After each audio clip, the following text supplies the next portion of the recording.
Voici Gaza à l'été 2024.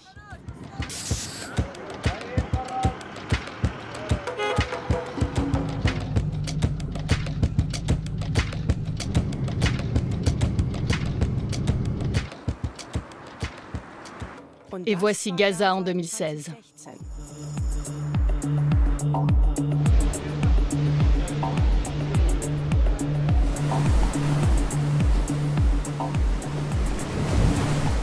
J'y ai rencontré Saba pour la première fois il y a 10 ans.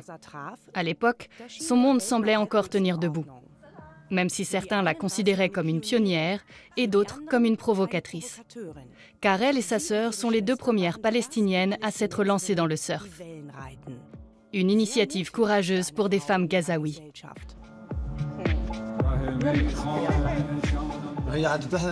Dans notre société, les femmes ne sont pas autorisées à faire du surf. Je suis Dörte, réalisatrice, surfeuse et berlinoise. Pour mon film Chicks on Boards, j'ai tourné en Israël et à Gaza et je me suis fait des amis des deux côtés de la frontière.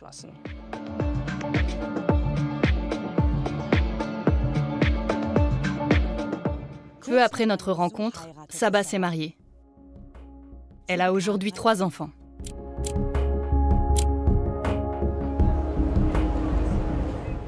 Si Dieu le veut, je continuerai à surfer. En tout cas, il est hors de question que j'abandonne. Saba avait de grands projets, mais la guerre a éclaté.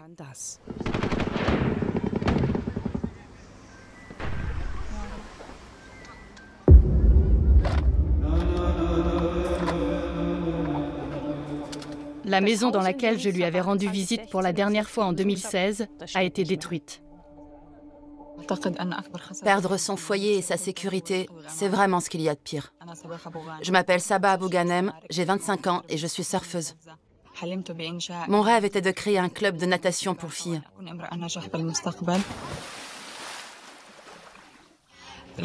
Mais la guerre m'a volé mon rêve.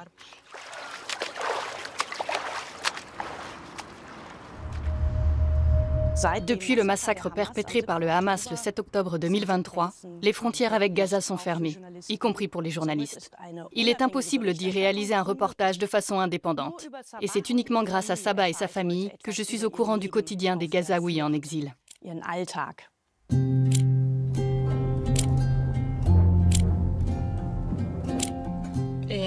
On a abandonné notre maison le 10 novembre. À cause de la famine, il a fallu qu'on parte vers le sud. On est resté une vingtaine de jours à Khan Younes avant qu'on nous ordonne de quitter les lieux. On a ensuite fui à Rafah où on a vécu 6 mois dans une tente.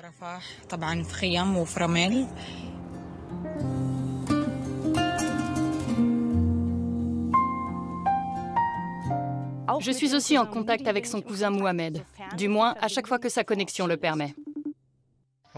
Bonjour les amis, je m'appelle Mohamed Abou-Ghanem. Je suis surfeur et je viens de Gaza. En ce moment, je me trouve sur la plage de Gaza. Depuis peu, elle a été transformée en campement. Il y a des tentes partout et plus aucun espace disponible. Il m'est impossible de vous expliquer à quel point il est difficile de vivre dans une tente. Il y a du sable partout, des insectes. On ne se sent absolument pas en sécurité.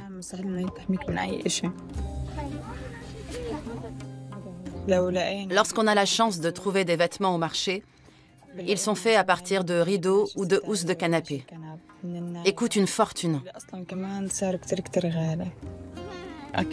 La plupart du temps, on se nourrit de vieilles conserves. On manque de nourriture saine. Et quand on en trouve, tout est très cher.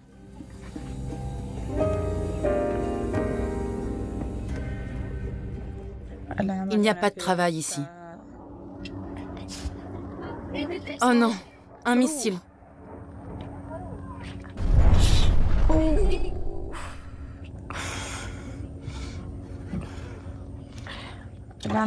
Mon mari ne peut pas travailler dans ces conditions. Impossible de gagner de l'argent.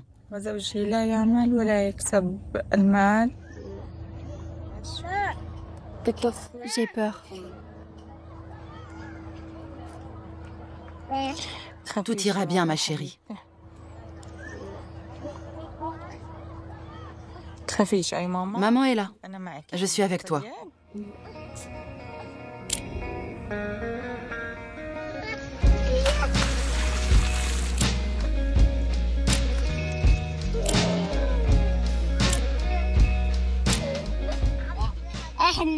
Aujourd'hui, on peut pas aller à la mer à cause des hélicoptères. Sinon, ils vont nous tirer dessus.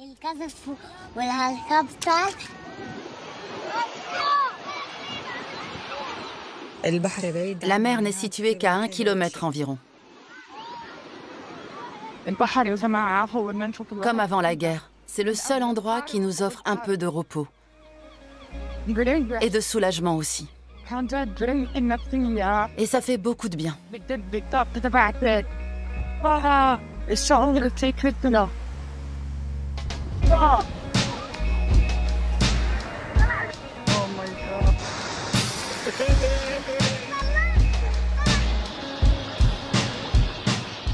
Au début de la guerre, Saba me contactait quotidiennement. Mais un beau jour, ça a été le silence radio.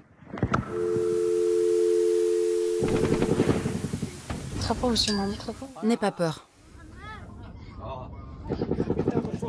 On entend des coups de feu partout. Et les tentes du campement sont en train de brûler. Où aller pour être à l'abri? Personne ne le sait.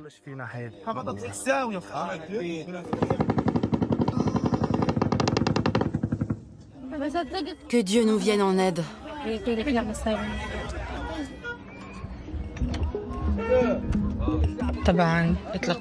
L'armée israélienne vient de nous informer que nous devions quitter les lieux, parce que la zone est très dangereuse. Et que de violents bombardements auront lieu ici dans environ 2 heures.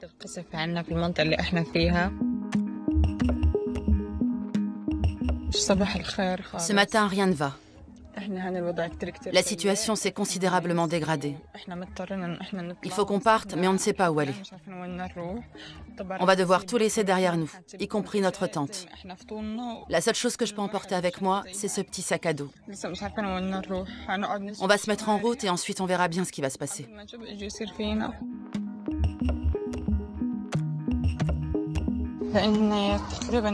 Ça fait 3 heures que je cherche un endroit pour mettre ma famille à l'abri. Malheureusement, je n'ai pas encore trouvé. Il n'y a aucun espace disponible.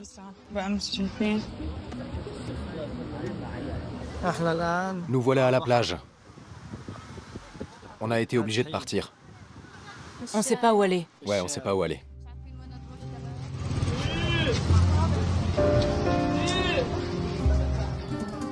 Ce que je vous raconte n'a absolument rien de poétique. Et si je vous parle en ce moment, c'est pour que vous compreniez ce qu'on ressent. Je suis fatiguée, exténuée même.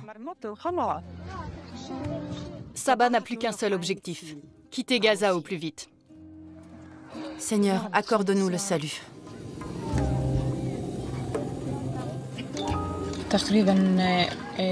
Je connais quelques personnes qui ont pu quitter la bande de Gaza depuis le début de la guerre, grâce à une agence qui s'appelle Hala.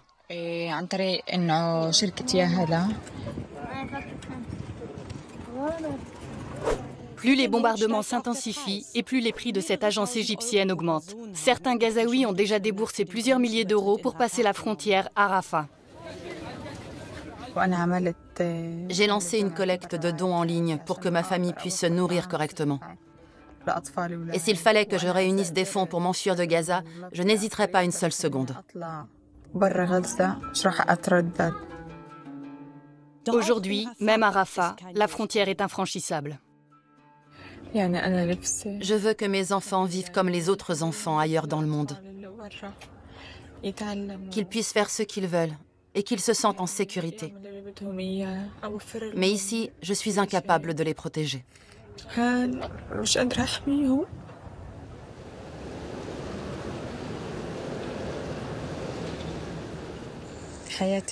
Mon ancienne vie n'est plus qu'un souvenir. Un souvenir à la fois simple et beau.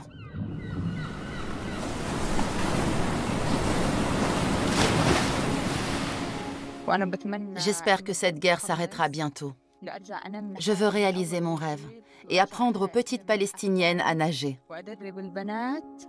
Je veux qu'elles ressentent la liberté que j'ai moi-même pu ressentir.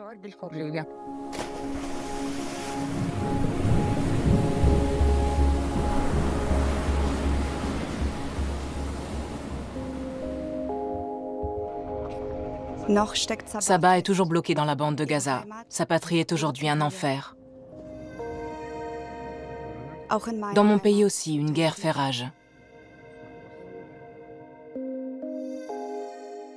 Je m'appelle Anna Joukovets, journaliste et réalisatrice. Je suis née à Mariupol, une ville actuellement occupée par la Russie. Depuis 2014, la Russie prive de liberté des milliers de soldats et de civils ukrainiens, dont des femmes et des enfants.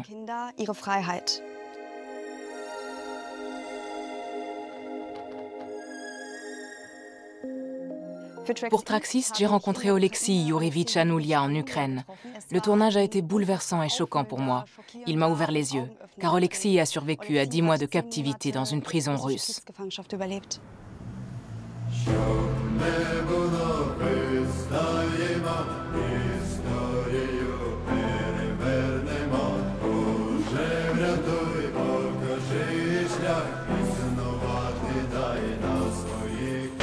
Je m'appelle Oleksiy Yurievitch Anoulia.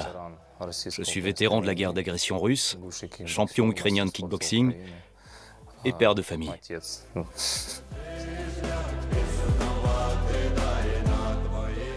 Quand la guerre a éclaté, je me suis immédiatement engagé dans l'armée et j'ai été affecté sur le front en tant que chef éclaireur.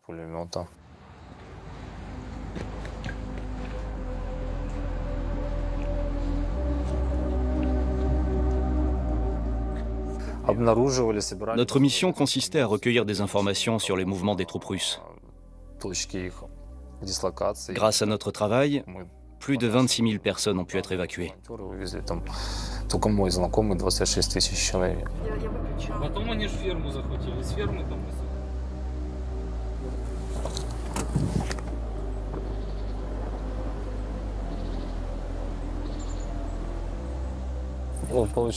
C'est ici, au sud du village de Lukashivka, qu'a eu lieu mon dernier combat. Ça a aussi été celui de mes camarades.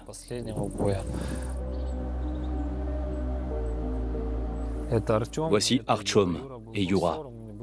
Yura était kickboxer comme moi, et je le considérais comme un petit frère. On faisait tout ensemble. Moi, je dormais contre ce mur, juste ici. Yura était là-bas, et les autres dans cette pièce. D'un coup, on a entendu des chars arriver. J'ai sauté hors de mon sac de couchage et je suis sorti en courant. Le premier char a tiré et je suis tombé ici. Et Yura juste là devant.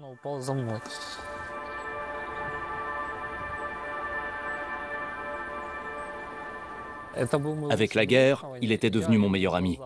Je les regardais droit dans les yeux, mais ils étaient vides. J'étais tout seul.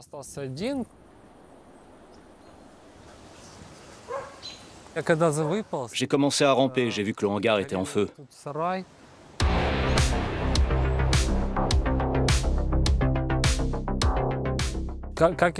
C'était ma seule chance de m'en sortir. La grange et l'église aussi étaient en train de brûler. Et j'espérais que ça détournerait l'attention des Russes. J'ai rampé vers l'endroit où les chars étaient arrivés.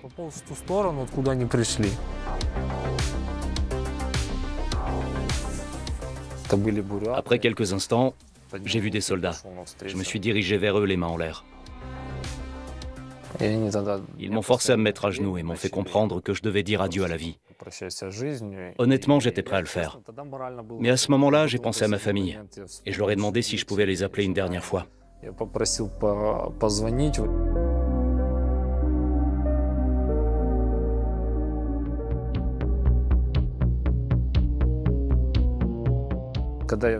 J'ai ensuite subi un interrogatoire et l'un des soldats russes m'a demandé « T'étais pas kickboxer, toi ?»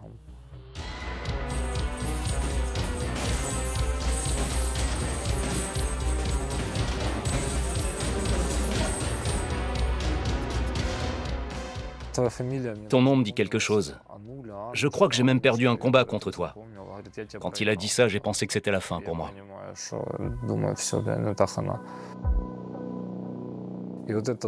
Pourtant, il m'a aidé. Il m'a même donné à manger alors que je ne voulais rien. J'attendais simplement d'être abattu comme mes camarades. Il m'a dit qu'il allait m'aider à aller en Russie. Et moi, je lui ai demandé « Pourquoi ?» Il m'a répondu que ça allait être difficile, mais que j'allais survivre et que c'était important pour lui.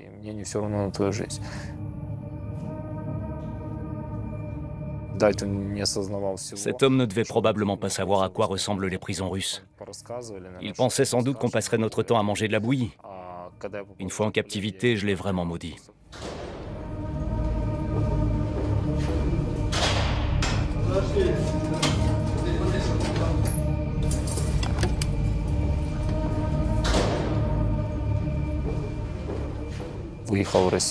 Plus tard, il a écrit à ses proches en Russie, qui ont contacté ma femme pour lui dire que j'étais en prison. Je n'étais pas au courant qu'il avait fait ça. Je veux simplement dire à ma femme, à mon fils et à Ksenia que je vais bien. J'ai survécu et tout va bien se passer. Tenez bon jusqu'à mon retour.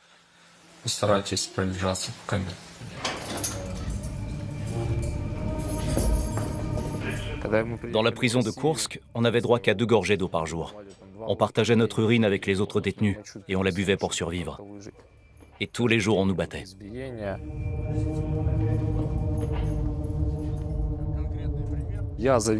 J'enviais les prisonniers incarcérés pour meurtre ou pour viol.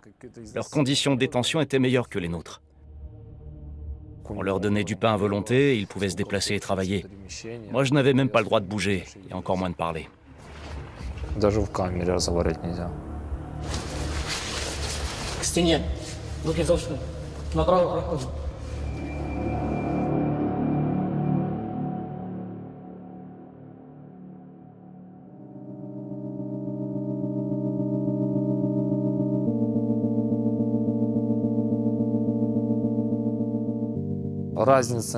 Les prisonniers russes en Ukraine ont beaucoup plus de liberté que nous.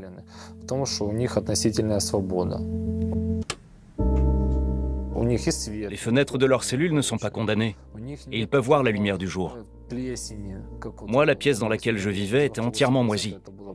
Il y avait même des excréments sur le sol. Il fallait supporter cette odeur. Eux, ils ont le droit de faire les courses, de téléphoner, et ils ont même la télé.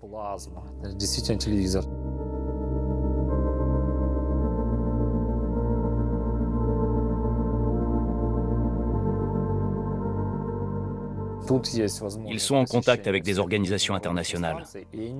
Quant à nous, personne n'est jamais venu voir comment on était traité. Pas une seule fois. Ces organisations européennes observent comment les Russes sont traités dans nos prisons et pensent que les Ukrainiens sont logés à la même enseigne en Russie. Mais les différences sont énormes.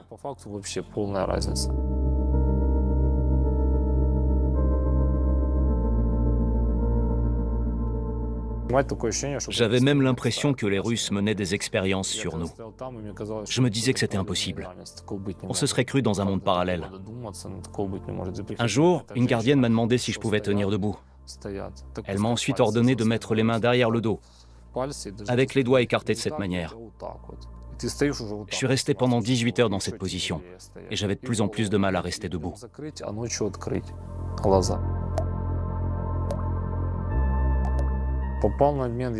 J'ai été libéré le 31 décembre 2022.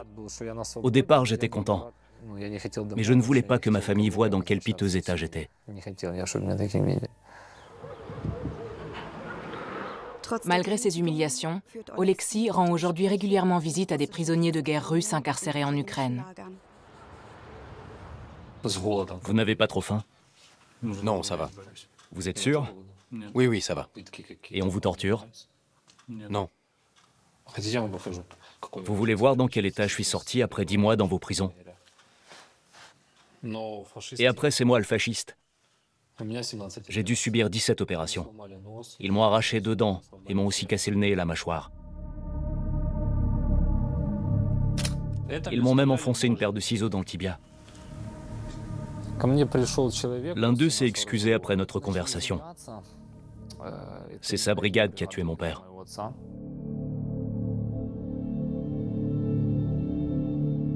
C'est ici que les Russes avaient installé leur quartier général et où ils s'adonnaient à la torture. Ils ont brûlé 6 personnes, dont mon père.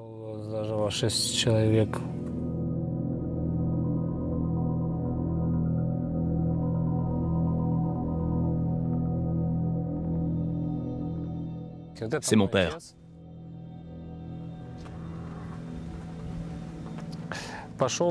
Il s'est engagé le jour de son anniversaire. Et il a sauvé 46 personnes.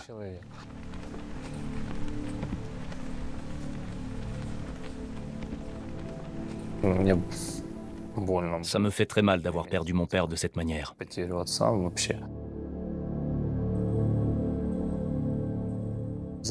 Après ma libération, j'ai voulu intervenir pour faire sortir mes codétenus.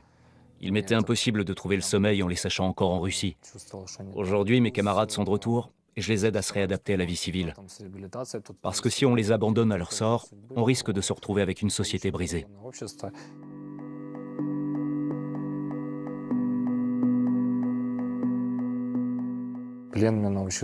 En captivité, j'ai compris qu'on s'imposait tous des limites. Mais lorsqu'on apprend à les dépasser, il est possible de trouver une issue à n'importe quelle situation.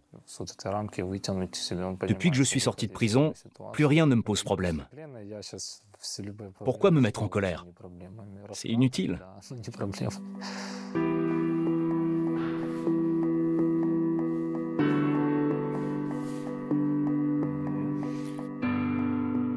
Oleksiy est la personne la plus forte que je connaisse.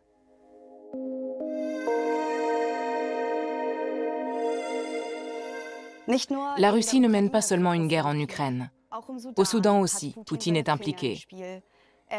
Il est en train de s'enrichir grâce aux réserves d'or du pays, tandis que la guerre y fait rage. Depuis 2023, l'armée soudanaise et le groupe paramilitaire Force de soutien rapide se disputent le pouvoir. Une épouvantable catastrophe humanitaire frappe aujourd'hui le pays. Plus de 10 millions de personnes ont été déplacées et la moitié de la population, soit près de 25 millions de personnes, souffre de la faim. Le Soudan est aujourd'hui au bord de l'effondrement.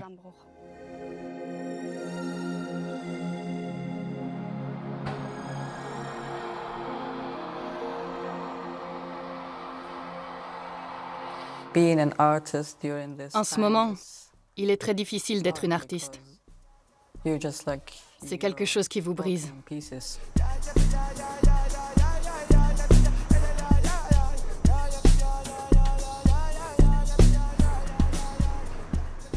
Bonjour Traxiste, je suis Issar Djoubara, artiste et activiste, ou disons plutôt une artiviste du Soudan. Je viens d'emménager ici. C'est une résidence très cool pour les artistes. Bienvenue.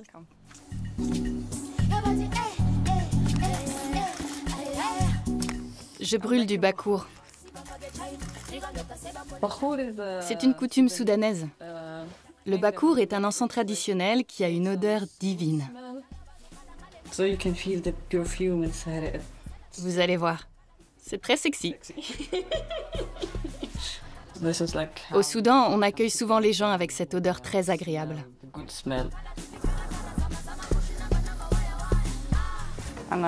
Là, c'est bon. Je suis arrivée en Allemagne fin 2019 grâce à la bourse Artist at Risk, parce que j'étais en prison au Soudan. J'ai participé à plusieurs manifestations antigouvernementales et je réalisais des graffitis politiques avec une amie.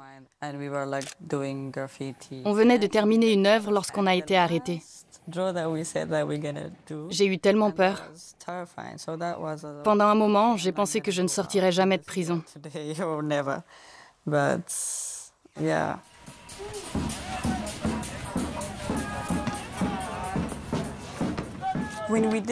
Les manifestations de 2019 étaient dirigées contre le régime d'Omar el-Béchir, qui était au pouvoir depuis plus de 30 ans.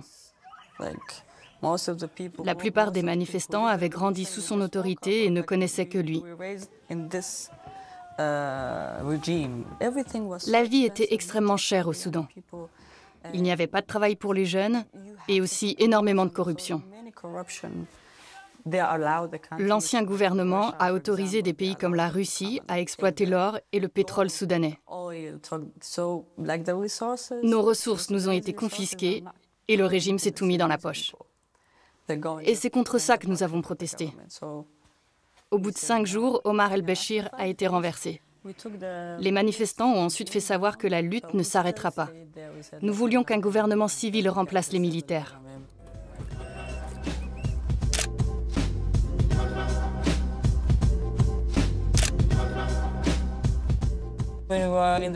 Lors de cette révolution, un énorme sit-in a été organisé. Les manifestants ont été réprimés par l'armée et la milice des forces de soutien rapide. Ils tiraient sur tout et voulaient nous tuer. Et aujourd'hui, cette même milice se bat contre l'armée soudanaise et la population est encore une fois prise pour cible. De nombreux civils sont déjà morts.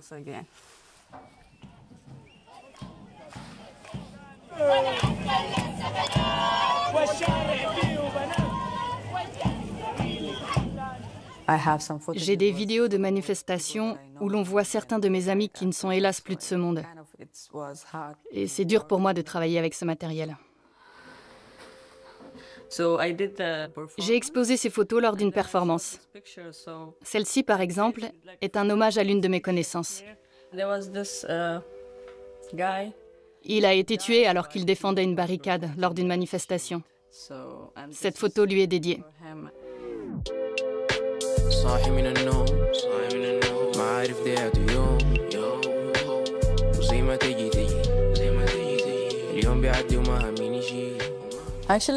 Cette révolution m'a transformée, et pas seulement moi. C'est un mouvement gigantesque, à la fois pacifique et féministe. Il représente le Soudan dans lequel nous rêverions de vivre.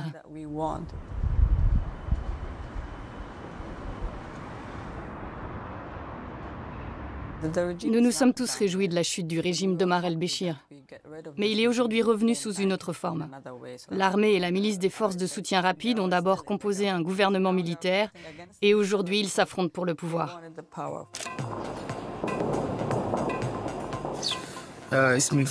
Je m'appelle Faiz Aboubakr, je suis photojournaliste et je me trouve actuellement à Kassala, dans l'est du Soudan.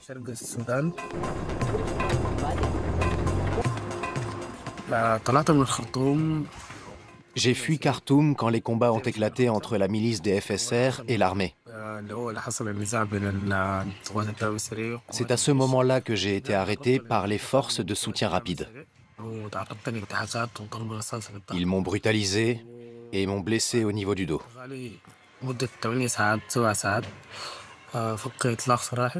J'ai été libéré après environ 8 heures de détention.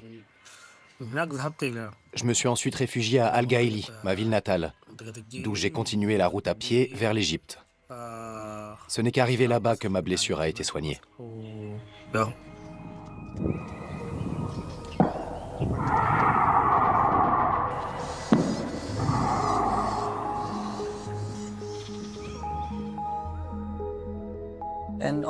Les milices des FSR tuent des gens. Ils violent les femmes, détruisent et pillent les habitations des civils.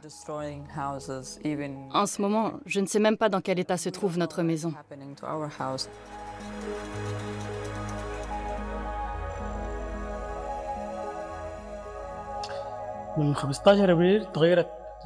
Depuis le début de la guerre, le 15 avril 2023, tout a changé au Soudan. Nous n'avons plus aucun moyen de subvenir à nos besoins. Nous ne produisons plus rien et toute forme d'agriculture a cessé. Cette année, absolument rien n'a été planté, par exemple. Dans tout le pays, les infrastructures sont à l'arrêt.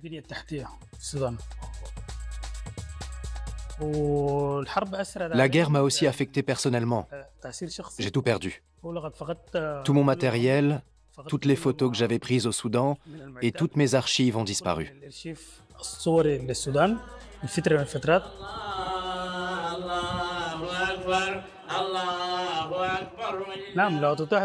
Je suis arrivé en Europe en février 2023. J'ai eu l'occasion d'y faire une demande d'asile Mais j'ai décidé de rentrer au pays.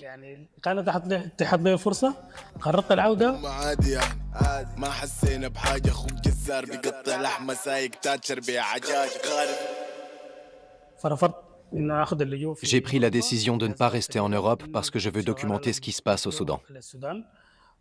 Et aussi parce que j'aime mon pays.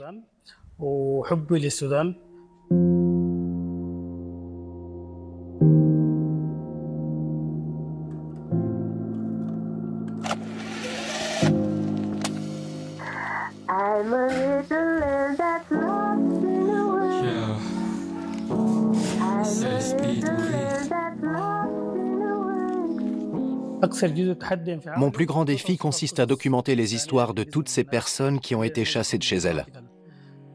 Aujourd'hui, elles ont perdu tous leurs biens. Et le fait d'être confronté à leurs émotions est quelque chose d'extrêmement difficile pour moi.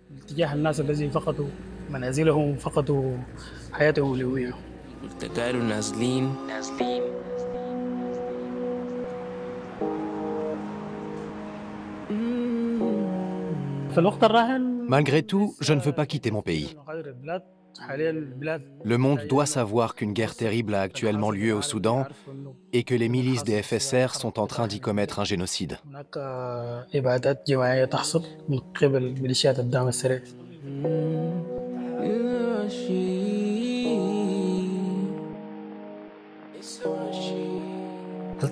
Est-ce que cette guerre va s'arrêter? Oui, un jour, certainement.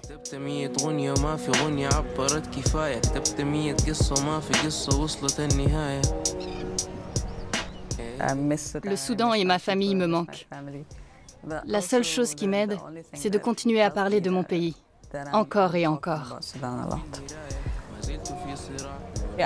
Ici, j'ai la chance d'être en sécurité, mais parfois je me sens aussi coupable. الشمس اختارت الغروب زي كل يوم زي كل يوم كل يوم كل يوم